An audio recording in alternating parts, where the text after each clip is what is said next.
Hola, ¿cómo están? Bienvenidos a la clase 5 del curso Ingeniería Vial. En esta oportunidad hablaremos de la sección transversal. Una primera parte la trataremos en esta clase y una segunda parte la conversaremos en una siguiente clase. Esta primera clase se trata de lo siguiente. Hablaremos primero de la sección transversal, qué componentes tiene esta sección. Hablaremos de la calzada. ¿Qué trae la calzada? ¿Qué significa la calzada? Los anchos de calzada. ¿Cómo se puede extender la calzada del punto de vista del número de pistas?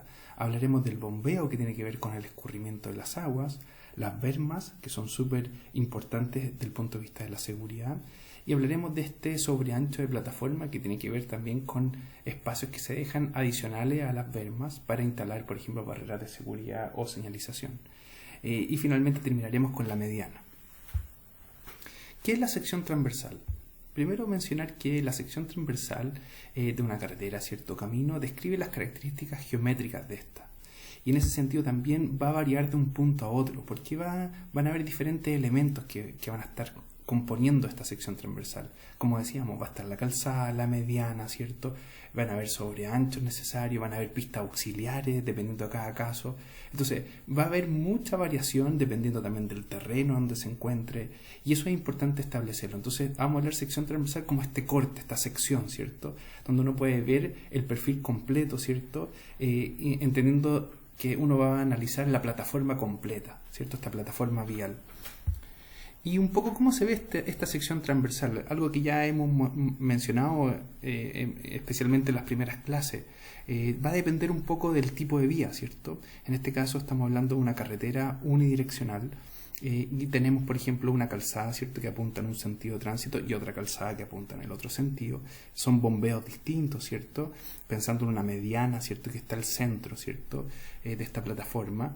Y obviamente van a haber bermas, ¿cierto? Van a haber estos sobreanchos que yo les digo, estos sobreanchos de plataforma. Van a haber en algunos casos la necesidad de generar un terraplén. Y van a haber también un talud, ¿cierto? En casos de, tenemos zonas montañosas, ¿cierto? Va a haber que generar un talud, ¿cierto? Y de alguna manera esto se va a componer así. Esta es la forma que uno tiene que generar este perfil transversal. Después de eso van a haber espacios que hay que generar, ¿cierto?, de huelga necesaria para poder también avanzar posteriormente en una obra futura, ¿cierto? Entonces van a haber ciertas huelgas, va a haber algunas condiciones, ¿cierto?, desde el punto de vista de escurrimiento de agua, ¿cierto?, cómo se generan estos fosos, por ejemplo, y de ahí se va generando espacio necesario para mantener una expansión futura, ¿ya? Entonces hay que considerar eso como parte del proyecto. Y también dependiendo si, por ejemplo, la calzada ahora es solamente bidireccional, o sea, no tenemos mediana en este caso, bueno, vamos a tener una composición de este tipo, pensando, por ejemplo, en un bombeo, ¿cierto?, de igual manera, ¿cierto?, para la calzada completa. Entonces vamos a tener también algunos sobreanchos necesarios, vamos a tener bermas, ¿cierto?, y vamos a tener también un talud en caso de que estamos cerca de zonas montañosas, ¿cierto?, y va a haber también un terraplén, ¿cierto?, necesario, y también va a haber una zona que va a ser necesaria de expropiación en caso de que exista una obra futura, ¿cierto?, una ampliación, ¿cierto?, del punto de vista del tipo de calzada, ¿cierto? Puede pasar, por ejemplo, de una calzada, como parece acá, bidireccional, a generar una calzada unidireccional, por ejemplo, con una mediana, ¿cierto?, en el centro de la plataforma. Entonces, estos son los tipos, ¿cierto?, de secciones transversales a nivel de carretera y camino, ¿cierto? Y esto muestra, esta tabla muestra un poco el resumen, ¿cierto?, que aparece, ¿cierto?, en el manual de carretera, y habla de velocidad de proyecto, ¿cierto?, los anchos. Vamos a pensar que los anchos mínimos, ¿cierto?, van a ser de 3,5, especialmente para velocidades altas, y ahí se van a ir disminuyendo estos anchos de pista, ¿cierto?, para tipos de vías, ¿cierto?, de menor jerarquía, como por ejemplo una local o desarrollo. También vamos a tener los anchos de vereda, ¿cierto?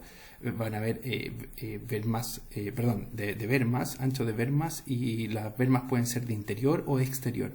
Entonces, pensando, ¿cierto?, en la berma interior tiene que ver con la que está más cerca, ¿cierto?, de la mediana, y la exterior la que está más hacia afuera, ¿cierto?, de la calzada. También va a haber este ancho SAP, lo mismo va a haber un SAP interior y exterior, El interior va a estar más cerca de la mediana, el exterior hacia la berma. Y también va a haber un ancho de mediana, ¿cierto? Especialmente en las unidireccionales, ¿cierto? Y entonces van a haber de alguna manera composiciones de mediana para diferentes tipos de configuración, con 6 pistas, 4 pistas, etcétera, ¿ya? Entonces este es un poco el resumen que muestra cómo debería estar compuesto la plataforma a nivel de anchos, por ejemplo, y a nivel de rasantes, ¿cierto? Y veamos qué es lo que es la plataforma, qué se entiende por ella. Bueno, es primero entender que la plataforma es la parte de la superficie visible de una vía, ¿cierto? Y ahí es un poco lo que hablábamos, ¿cierto? Está compuesta por la calzada, por las bermas, los sobreanchos, la mediana, ¿cierto? Y sus elementos, ¿cierto? Y sus componentes. El ancho obviamente va a depender, ¿cierto?, de la suma de todos estos elementos, ¿cierto? Y también van a haber otros elementos adicionales que son, de alguna manera, por seguridad, barrera, solera, iluminación, señalización, etcétera. Entonces, si se fijan, la plataforma es bastante compleja, especialmente a nivel de carretera, ¿cierto?, donde se necesita hartos elementos como los que estamos mencionando. A nivel urbano también es compleja porque se mezcla también con otras necesidades que tiene que ver la ciudad, ¿cierto? Desde el punto de vista de los cables, por ejemplo, el cableado, ¿cierto? Los postes de electricidad. Hay otro mobiliario urbano que se incluye, ¿cierto? Y incluso la arborización. Hay otros componentes que también se adicionan y que lo hacen más complejo aún también. Esto es un poco la importancia, ¿cierto?, también de considerar, especialmente en carretera, una faja adicional, ¿cierto?, de terreno destinada para una futura construcción, mantenimiento, ampliaciones, etcétera. Y entonces uno establece ciertos anchos mínimos que debiera tener esta zona, ¿cierto?, donde yo voy a construir la vía, ¿cierto? Entonces uno le habla de derecho de vía, ¿cierto? Y en ese sentido va a depender un poco del tipo de carretera, de cuánto ancho yo estoy considerando, ¿ya? Cuando estamos hablando de una carretera principal de 2 calzadas, piensen que ese ancho de derecho de vías, que es como esta faja de terreno, ¿cierto?, reservada para la vía, independiente si a futuro voy a ir expandiéndola, tiene que tener al menos 30 metros, ¿se fijan? O sea, es bastante ancho, ¿cierto?, esa faja. Y muchas veces el problema que genera eso es que genera segregación en los barrios, ¿cierto? O sea, cuando estamos hablando especialmente de autopista urbana, que segregan barrios a nivel local, pero conectan a nivel global, ¿cierto? Entonces, cómo mejorar esa conexión también es otro desafío. Pero al menos nosotros tenemos que pensar que van a haber fajas de terrenos que vamos a tener que dejarlas exclusivamente para la carretera o el camino, ¿cierto? En ellos también van a haber condiciones necesarias que incluir, por ejemplo, como servicios auxiliares, y también desarrollo paisajístico también, que hoy día no es menor, ¿cierto? Entonces, en ese sentido también pasemos al siguiente punto. ¿Qué es lo que es la calzada? La calzada es el elemento fundamental, ¿cierto?, de la plataforma, destinada principalmente, ¿cierto?, para los vehículos, ¿cierto? Y estamos pensando en la parte pavimentada, ¿cierto?, que puede ser como aparece aquí, a nivel urbano, tal vez con adoquines, ¿cierto?, pero generalmente es con un pavimento flexible, ¿cierto?, de asfalto, o también rígido como de hormigón, ¿cierto?, hormigón armado. Entonces tenemos esta parte que es súper esencial, la calzada, y también puede tener componentes también históricos también, ¿cierto?, como un poco aparece esta foto, donde se queda todavía implementada ahí, ¿cierto?, el tranvía que pasaba por Santiago Centro, ¿cierto?, esta red de tranvías que todavía en algunas calles se puede ver con estos rieles, ¿cierto?, y está en la calle Bustamante, ¿cierto?, en Providencia, ¿cierto?, con Santiago Centro. Entonces uno va viendo cómo esta vialidad, ¿cierto?, se ve también analizada, también se puede ver analizada a través de lo patrimonial, ¿cierto? Pero entendemos nosotros también que la calzada a nivel especialmente de carretera y camino es la parte más fundamental, ¿cierto? Estamos hablando de la conexión, ¿cierto?, que se genera a partir de la circulación vehicular, ¿cierto? Y entonces este es el elemento principal. Ahora la calzada, como dice ahí, bueno, es una banda de material, ¿cierto?, y geométricamente definida, principalmente para el tránsito vehicular, ¿cierto?, y tiene que de alguna manera soportar tanto el flujo, ¿cierto?, como también la capacidad, ¿cierto?, de soporte desde el punto de vista de las cargas. La calzada también, bueno, de alguna manera tiene que proporcionar comodidad y seguridad para los vehículos, eso es súper importante. Un mal diseño puede generar automáticamente accidentes, ¿cierto? Entonces nos tenemos que preocupar de eso. Y especialmente en carretera, ¿cierto? Nosotros usamos el concepto de mediana. Entonces la mediana genera esta protección, ¿cierto?, en el centro de la plataforma, especialmente en calles, o sea, en vías que son unidireccionales, ¿cierto? También está el tema de que pueden ser pavimentadas o no, ¿ya? Hay partes rurales, ¿cierto?, donde tenemos, ¿cierto?, la calzada que puede ser de ripio, ¿cierto? No es un ripio compacto, etcétera, pero no es pavimentado. Entonces también es importante considerar eso. Y también el tema de la demarcación. Ahí nosotros nos tenemos que acordar de algunos manuales. Está el manual de señalización de tránsito del Ministerio de Transporte y algunos otros manuales que también son del Ministerio de Vivienda y Urbanismo, ¿cierto? Y que de alguna manera son necesarios para demarcar las vías, ¿cierto? El número de pistas, las flechas de sentido de tránsito, ¿cierto? En fin, entre otras cosas, ¿cierto? Entonces, esa es la calzada, ¿cierto? La importancia que tiene. Y en ese sentido uno también puede ir jugando también con el ancho. El ancho está muy relacionado con la velocidad, ¿cierto? Como lo hemos mencionado también en otras oportunidades. Y en ese sentido el ancho va a estar definido también por la función que cumple en el proyecto. O sea, tiene que ver con la jerarquía de la vía. Si es una vía, ¿cierto?, que es una autopista, va a tener una velocidad mayor, ¿cierto? Si es una vía que es más local, tiene una velocidad menor. Obviamente también está determinado, ¿cierto?, el ancho por el terreno disponible. Y obviamente me voy a ir adaptando a las condiciones del terreno. Y también dos cosas súper importantes: por un lado el tránsito medio anual, y por otro lado el volumen. También tiene que ir adaptándose ese ancho a esas condiciones. Y yo voy a establecer de alguna manera un ancho mínimo, ¿cierto?, de pista de 3,5, salvo en otros caminos, por ejemplo, de características más locales, donde ese valor puede ser menor, especialmente en zona urbana, ¿cierto? Y uno va acercándose a valores más cercanos a 3 metros o incluso menos que eso. Y incluso pensando en esto mismo, ¿cierto?, en la zona más urbana, uno puede incluir también no solamente las pistas, ¿cierto?, para autos, que es un poco lo que aparece en las primeras dos columnas de esta tabla, sino que también las pistas que son para buses, por ejemplo. Cuando hay pistas que son exclusivas para buses, ¿cierto? Y también cómo se van adaptando, ¿cierto?, a las condiciones de la plataforma, cuando son dos pistas juntas o solamente una de pista, por ejemplo, solo bus.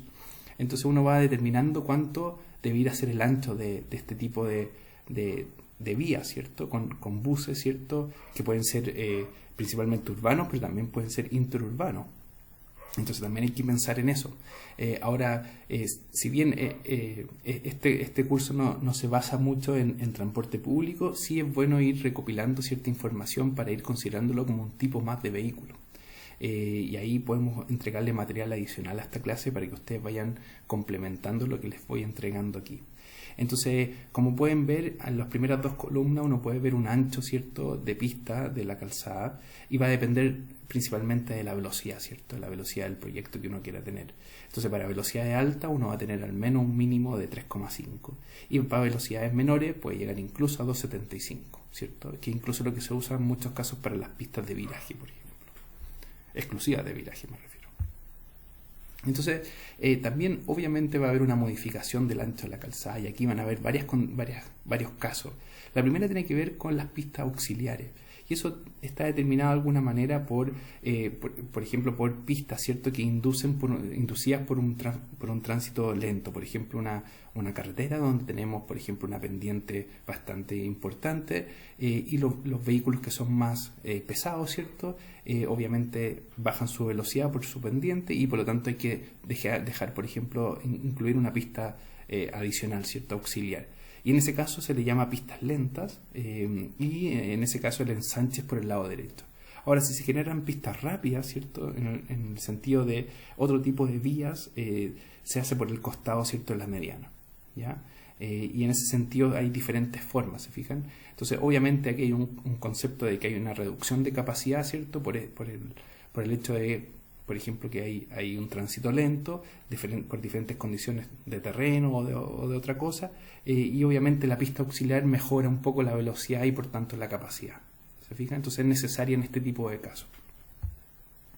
Ahora, bueno, ¿cuáles son los anchos de las pistas? Ahí aparece un poco una tabla, ¿cierto?, del manual de carretera. para diferentes velocidades de proyecto, ¿cierto? Entonces vamos a tener 3 metros o 3,5 para tránsito lento, para pistas de tránsito lento digo, o para pistas de tránsito rápido. Entonces, y vamos a tener un largo mínimo para la pista auxiliar de al menos 500 metros. Y obviamente asociado a esto, en el caso de vías unidireccionales, vamos a tener una mediana de al menos 6 metros. Y por último vamos a tener una cuña que es para el final del tramo, para el reingreso de los vehículos pesados de al menos 100 metros.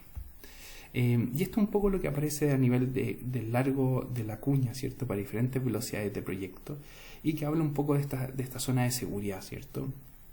Entonces nosotros tenemos que considerar estas cuñas especialmente para la reincorporación de los vehículos que son más pesados, ¿ya? Y por tanto andan a una velocidad menor. También hay una modificación del ancho de la calzada para pistas normales, ¿cierto? Y eso se da puntualmente cuando los volúmenes son muy irregulares. Entonces es necesario cambiar un poco esta sección transversal y ajustarse al servicio que presenta para la realidad, para la situación. Entonces va a haber una transición, ¿cierto? Y esa transición del cambio de ancho de la calzada va a ir dependiendo de un L sub T, que es el largo, ¿cierto? La longitud de esa transición, y va a ser esa longitud de 60 metros si la velocidad de proyecto es menor a 70, es de 80 metros si es mayor la velocidad a 80 km por hora, en el caso de que se quiera aumentar, ¿cierto? El ancho. Y si se quiera disminuir el ancho de la calzada, bueno, entonces en ese caso tenemos un L sub T mayor, ¿cierto? Llegando a 150 como aparece ahí para velocidades de proyecto menores a 70 y 200 metros si la velocidad de proyecto es mayor a 80 km por hora. Entonces en ese caso también es importante mencionar que especialmente cuando estamos hablando de calzada, ¿cierto? Del tipo, por ejemplo, carretera, ¿cierto? Lo ancho que se aumenten o se disminuyan, ¿cierto? Y de las pistas, ¿cierto? Agregadas o reducidas, o sea, si se van a aumentar los anchos, tienen que ser idénticos al resto de la calzada, ¿ya? Eso es muy importante considerar, especialmente en las vías que son bidireccionales. Y también aquí tenemos una tabla donde habla un poco de la transición, ¿cierto? De los valores que tienen que tener estos componentes, ¿cierto? Y cómo ustedes van a ir diseñando en su proyecto esa transición, ¿cierto? Dependiendo un poco de cada uno de estos componentes, el sobreancho, ¿cierto? De la longitud total, del ancho mismo de la pista adicional, ¿cierto? Y entonces, ¿cómo ustedes ven esto a nivel de vista en planta? Bueno, se ve algo así, ¿se fijan? Entonces ustedes van a tener diferentes transiciones, ¿cierto? Del punto de vista de una extensión de una nueva pista, por ejemplo, una construcción total de una nueva pista, por ejemplo, y ustedes van a ver diferentes configuraciones, ¿se fijan? Y ahí están los componentes, cada uno de lo que se mencionaba, ¿cierto? En la diapositiva anterior. Entonces, ¿cómo ustedes van a diseñar eso? Bueno, aquí aparece el detalle, ¿se fijan? De cada una de sus partes, ¿ya? Entonces, tanto en la curvatura, ¿cierto? De la nueva pista, ¿cierto? Que se agranda, ¿cierto? Para una vía, por ejemplo, bidireccional, y cómo se va un poco generando, ¿cierto? Cada uno de esos valores, ¿cierto? El radio de curvatura también es importante considerar, ¿se fijan? Hay varias componentes ahí. ¿Qué pasa especialmente en zona urbana, donde hay, por ejemplo, cruces de diferentes tipos? Por ejemplo, el típico cruce, ¿cierto? De dos ramas, ¿cierto? Que se encuentran, pero una primera parte, ¿cierto? Tiene un ancho mayor de pista y otra, la que sigue, ¿cierto? El cruce tiene un ancho menor. Bueno, ¿cómo se hace esa transición? Aquí aparecen un poco los esquemas, ¿se fijan? Entonces está ese valor de E, ¿cierto? Que hace una transición, ¿cierto? De uno hacia el otro. Entonces es importante tratar de hacer esto de forma simétrica, ¿se fijan? Para evitar accidentes, ¿se fijan? Entonces de esta manera ustedes van calculando un poco cómo se va generando esta transición. Y ahí ustedes pueden ver un poco también cómo se va generando, ¿cierto? Esta curvatura, ¿cierto? Del punto de vista de esta nueva pista que se agranda, por ejemplo, o de este sobreancho, ¿cierto? De este cambio de ancho de calzada, ¿ya? Y también hay otras condiciones, por ejemplo, también hay virajes, por ejemplo, a la izquierda que son canalizados, ¿cierto? Con una especie de isla al medio, ¿cierto? Y ahí muestra un poco los anchos necesarios. Y también, como les decía, en el caso de buses, ¿cierto? En una carretera, por ejemplo, o en una vía, ¿cierto? De alta velocidad, uno puede ver, por ejemplo, en la figura a la derecha, donde tenemos un sentido de tránsito, ¿cierto? En este caso, mirando la diapositiva, es hacia arriba, ¿cierto? Y tenemos una parte de la autopista, ¿cierto? Que va hacia arriba, ¿cierto? Y también asociado a esa autopista va una calle local, ¿cierto? Que está al borde derecho. Y la separación entre la autopista, ¿cierto? Y la calle local es un bandejón, ¿ya? En muchos casos se usa ese concepto de bandejón, que es distinto a la mediana, que es la separación entre dos calzadas unidireccionales. Esto es distinto, ¿se fijan? Y ahí también muestra un poco las dimensiones, ¿cierto? Por ejemplo, podría haber un paso peatonal, ¿cierto?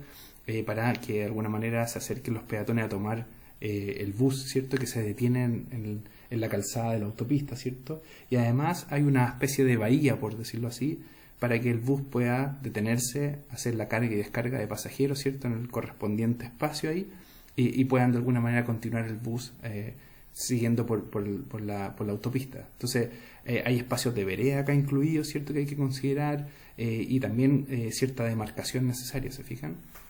Entonces, estos son casos puntuales que les permite a ustedes también encontrar soluciones para este tipo de casos, donde también se genere esta interacción entre los buses, ¿cierto? Los peatones y los vehículos.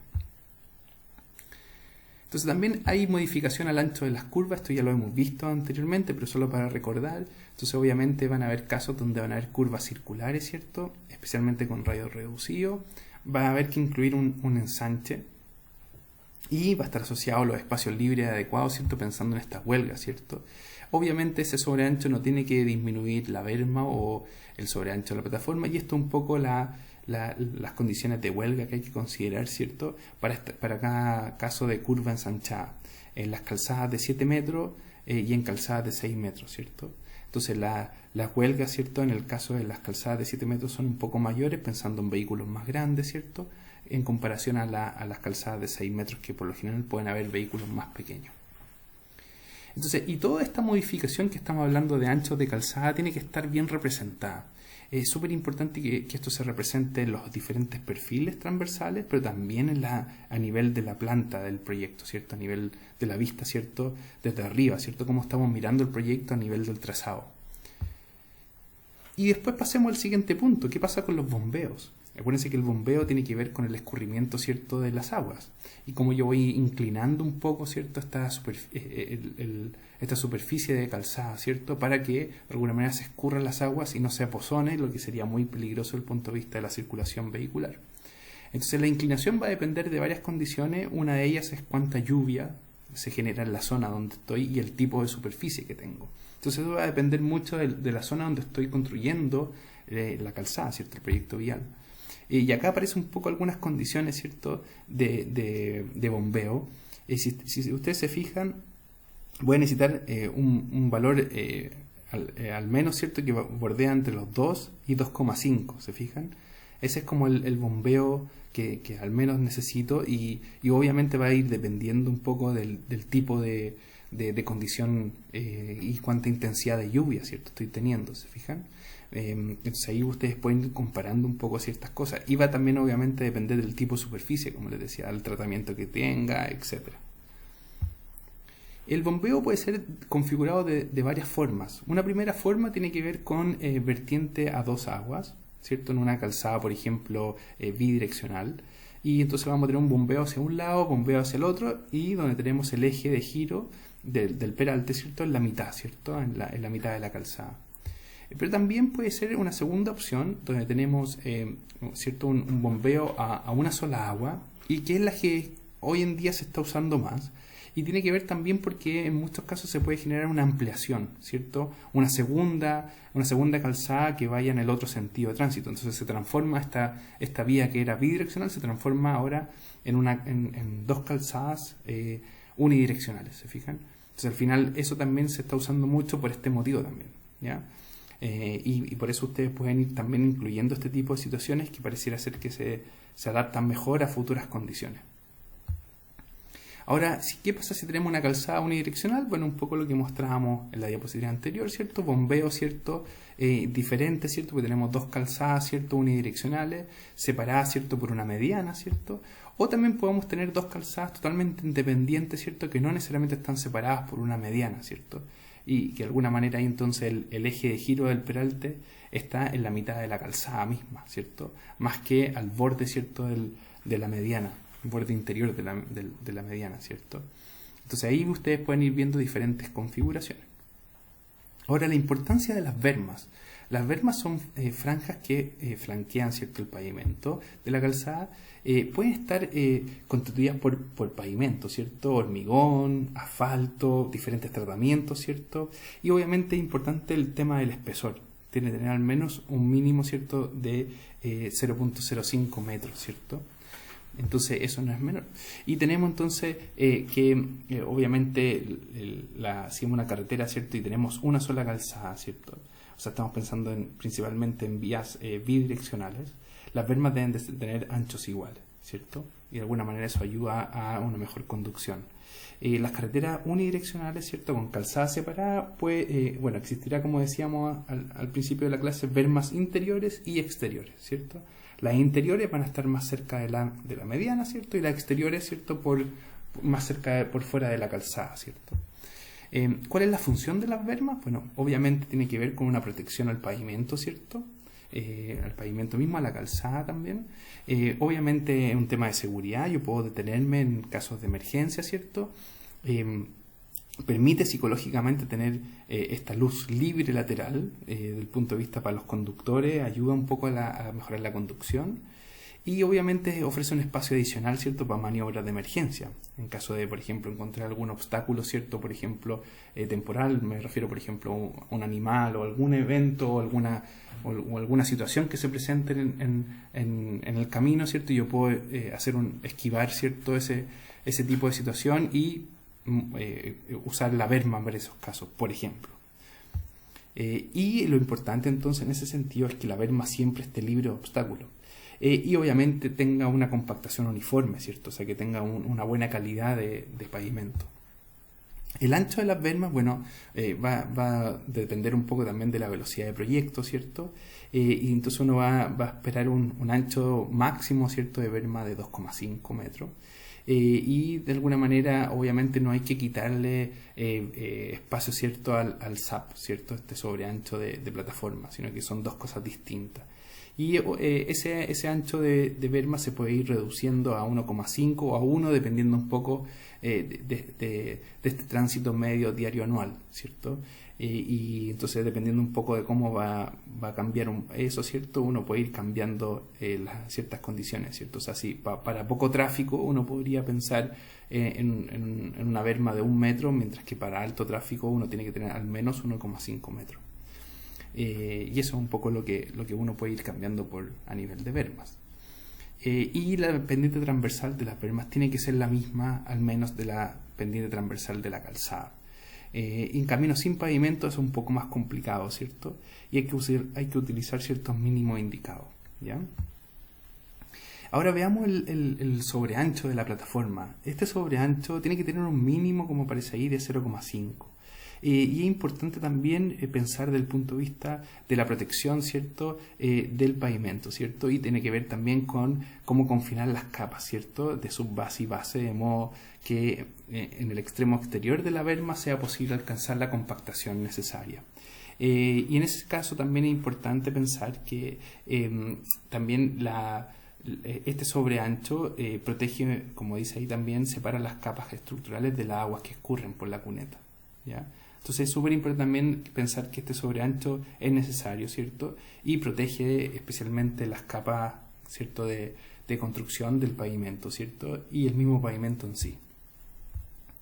Ahora, si la plataforma en terraplén consulta la instalación de barreras de seguridad, entonces hay que instalar ciertos elementos, ¿cierto?, en el SAP, y entonces por lo tanto hay que tener un SAP un poco mayor, ¿cierto? Entonces hay que instalar el poste, hay que instalar la señalización, ¿cierto? Y incluso ciertas barreras. Entonces es importante considerar un SAP mucho mayor, ¿ya? No solamente el mínimo, ¿cierto?, de 0,5. Y acá un poco habla de la pendiente que tiene que tener el SAP. Y ese pendiente al menos tiene que ser de un 10%, como dice ahí, en tramo recto. Y obviamente va a ir cambiando en algunas condiciones, ¿cierto? Y es importante que ustedes lo tengan en cuenta para sus para su proyecto. Y finalmente en esta clase vamos a hablar de la mediana. La mediana, como dice ahí, es el espacio libre, ¿cierto?, entre los bordes interiores de los pavimentos de dos calzadas unidireccionales. Y obviamente es importante considerar la mediana desde el punto de vista de seguridad, aporta en ese sentido, controla de alguna manera el tema de que encandilamiento, ¿cierto? Cuando tenemos, por ejemplo, imagínense una autopista, ¿cierto? Tenemos dos calzadas unidireccionales, ¿cierto? Y obviamente los autos, ¿cierto?, se ven afectados por la luz, ¿cierto?, de los focos delanteros de los vehículos. Entonces muchas veces es necesario incluir vegetación, ¿cierto?, con arbustos para evitar eso. Y también son necesarios para crear pistas centrales para lograr giros a la izquierda, por ejemplo. En zonas urbanas y también en zonas rurales, también tienen un componente importante a nivel de cómo se genera este almacenamiento para peatones en las medianas, también incluso ciclovías también se pueden incluir. Es un refugio importante para los peatones y por lo tanto tiene que dimensionarse también para ello. Y también es interesante también que en zonas rurales también proporcionan la seguridad necesaria, ¿ya? Evitando colisiones, ¿cierto?, frontales, que es súper típico, ¿cierto?, a nivel de accidente en este tipo de zonas, ¿cierto? Entonces el ancho de la mediana va a depender de varias condiciones y principalmente en la función que quieren cumplir. Van a tener de alguna manera que ver con por ejemplo, el tema de seguridad, si se incluye barreras de seguridad, estamos hablando de una autopista, por ejemplo, o tiene que ver también con el tema de cómo se escurren las aguas, ¿cierto? Entonces también va a ayudar un poco en ese sentido. O también, de alguna manera, como decía, puede ser el ancho determinado por las bermas, ¿cierto?, interiores, ¿cierto?, o otras condiciones. Y eso va a ir cambiando un poco dependiendo de cada situación, como aparece acá. ¿Qué tipo de ancho de mediana podemos considerar? Bueno, acá aparecen diferentes tipos, pensando un poco lo que les decía antes, la función que cumpla la vía, y va a estar asociada a la velocidad de proyecto, ¿se fijan? Entonces, para diferentes tipos de vías, ¿cierto?, y número de pistas, ¿cierto?, que puedan ser ampliables o no, ahí van a ir cambiando, ¿cierto? Vamos a tener un mínimo de 2 metros y podemos llegar a tener 6 metros, por ejemplo, ¿ya?, o más. Entonces, y acá en diferentes configuraciones, por ejemplo, lo que les mencionaba antes, una mediana, ¿cierto?, con pistas de viraje, por ejemplo, entonces uno podría esperar una mediana de al menos 5 metros, por ejemplo. Podemos tener, por ejemplo, una mediana, ¿cierto?, de 6 metros, donde no se necesita pista de viraje, por ejemplo, y el viraje se realiza, ¿cierto?, en una de las pistas ya existentes de vehículos, ¿cierto? No hay tanto flujo que haga el viraje tal vez y se almacena en las vías ya existentes, por ejemplo. O bien tal vez se puede pensar en una proyección futura, donde se tenga, por ejemplo, una ampliación de una nueva pista, por ejemplo, que una tercera pista que vaya por la mediana. Entonces se deja pensado 6 metros más una posible pista que sea de 3,5 por ambos lados. ¿Se fijan? Entonces hay diferentes formas de entender la mediana y cómo se puede pensar incluso como futuro proyecto, ¿cierto?, que se puede ampliar, por ejemplo. Y el ancho de la mediana se puede modificar pensando en que pueden haber, por ejemplo, necesidad de curvas circulares que tienen que ser simétricas, ¿se fijan?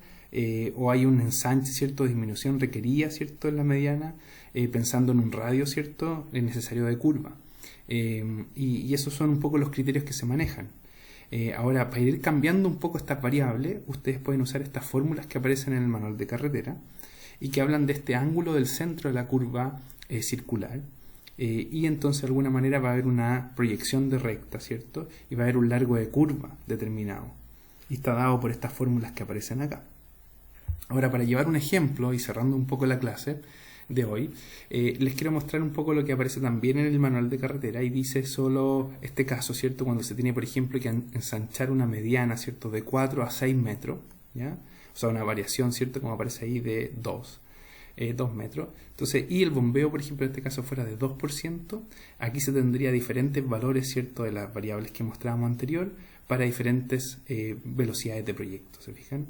Entonces ustedes pueden ir calculando ciertas ampliaciones, ciertas necesidades de ensanchar la mediana para diferentes condiciones, diferentes casos, dependiendo de la velocidad de proyecto y por tanto de la función que cumple la vía. Esta sería la clase de hoy y esperemos que la próxima oportunidad sigamos con la segunda parte. Muchas gracias y cualquier cosa me pueden escribir a mi mail, sseriani@mioandes.cl.